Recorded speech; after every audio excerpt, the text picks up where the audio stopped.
그러면 출산 육아휴직 급여에 대해서도 여전히 물론 우리나라 또 대기업에 대해서는 출산 전후 휴가 급여가 온전히 기업주 부담이고 이제 중소기업들은 고용보험의 모성보에서 부담하려는데 출산 전후 휴가나 육아휴직 급여에 대해서도 일정한 이제 사업장을 없이 일하는 이제 이런 분들에 대해서는 어떻게 운영해야 되느냐, 이거는 일반 조세로 정부가 일률적으로 전 국민에 대해서 소득 보장을 하는 차원에서 하는 게 뭐 좋겠다, 뭐 이렇게 따름으로 정리가 되는 겁니까? 제가 먼저 이거 말씀 좀 드려볼게요. 출산 전후 휴가급여하고 육아휴직이요. 이게 부모보험, 제가 보험 사회보험 시스템 안에 어쨌든 둡시다라고 말씀을 드리긴 했지만 되게 어려운 점이 있습니다. 이 어떤 측면에서는 사회보험인 게 적합한데요. 어떤 측면에서 적합하냐 하면 이게 소득 대체율이 굉장히 높아요. 이 제도가. 소득 대체율이 높은 제도를 조세로 할 수 있냐? 굉장히 불편하죠. 우리가 알고 있기로 조세는 모든 사람에게 똑같이 주거나 아니면 가난한 사람이 주거나 이럴 때 조세를 쓰면 별로 마음이 불편하지 않아요. 근데 있는 사람들을 소득 대체율을 100% 어떤 급여를 주면서 조세를 쓴다? 그 불편합니다. 그래서 사회보험이 적합해요. 근데 사회보험이 불편한 부분이 또 있어요. 뭐냐 하면 나이가 뭐 50 넘은 분들, 이런 분들은 내가 이 제도를 쓸 가능성이 제로다라고 믿고 있는 거예요. 그런 분들한테도 똑같이 보험료 내시라라고 하는 게 불편한 점이 있습니다. 그래서 저는 이 대한민국의 재생산을 위해서 반드시 필요한 제도이고 국가가 돈을 써야 되는 제도지만 100% 사회보험으로 하기에도 불편하고 100% 조세로 하기에도 불편한 제도가 이 제도예요. 그래서 이 지점에서는 어느 정도 낮은 보험료를 유지하면서 조세가 상당 부분 기여하는 그런 방식의 제도로 좀 중간적인 그런 제도로 가지고 가는 것이 바람직하지 않을까 하는 생각입니다.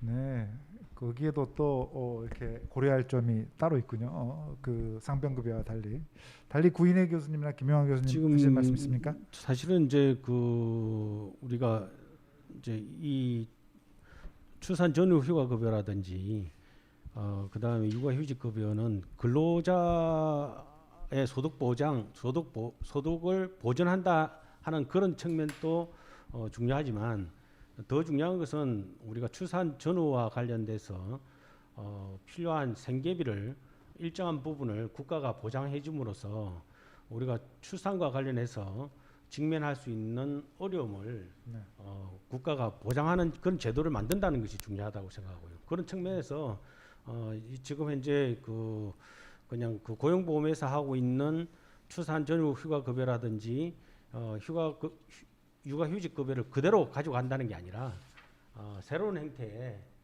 보장제도가 필요한 거죠. 그러니까 그렇게 되면은 이제 그동안 소득이 없었던 전업주부도 예를 들면 우리가 그 출산이나 이런 경우가 생겼을 때 일정한 소득이 보정이 될 수 있고, 지금 최근에 이제 정부가 저출산 대책으로 영유아, 특히 영아에 대해서 우리 지급하는 영아 수당이 제도가 지금 만들어지고 있거든요. 그래서 뭐 그런 측면에서 그런 것까지 통합해서 충분히 가능하다고 생각하고요.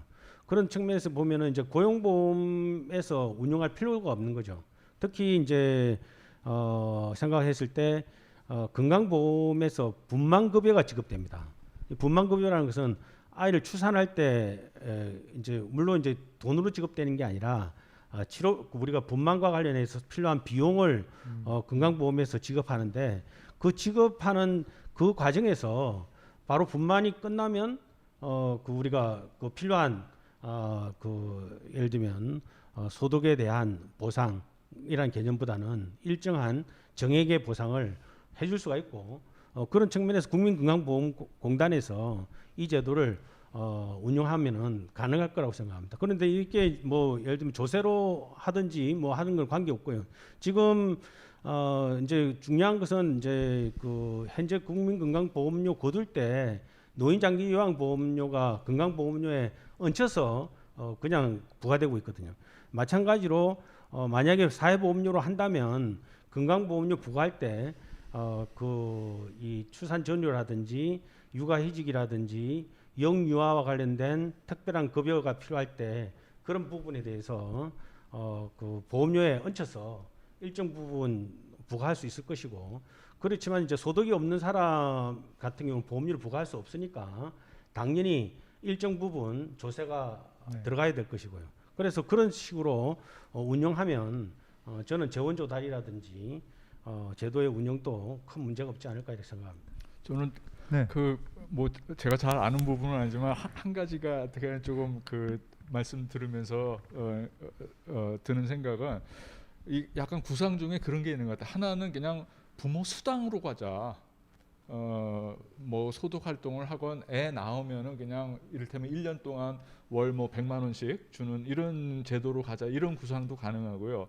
근데 저는 그런 면에서는 제가 이 안에서는 장지원 박사님 의견에 더 공감을 하는데, 그러니까 어떻게 보면 일정하게 소득 활동을 하는 사람들에 대해서 출산이나 육아로 인해서 소득이 단절된 거에 대해서 보상을 한다는 면에서 이제 조금 소득 보존적인 사회보험의 네. 성격을 떼야 된다라는 네. 생각이 들고, 그러면서도 이건 무지 일테면 소위 경제학자의 말로 따르면 외부 효과도 크고, 적어도 최저한의 일부에 대해서는 국가가 거의 전적으로 보장하는 수준까지 가야 되는 거 아니냐. 그런 면에서는 거의 조세 재원에 의존한 방식으로 가는 게 맞겠다, 이런 생각을 하게 됩니다. 그런데 사실은 이제 출산 전휴 휴가급 중에서 이제 대기업은 이미 그 대기업에서 소득 비례로 이미 지급하고 있고요. 대부분 그렇지 않는 경우에 있어서의 출산 휴가 급여는 사실은 그렇게 크지 않습니다.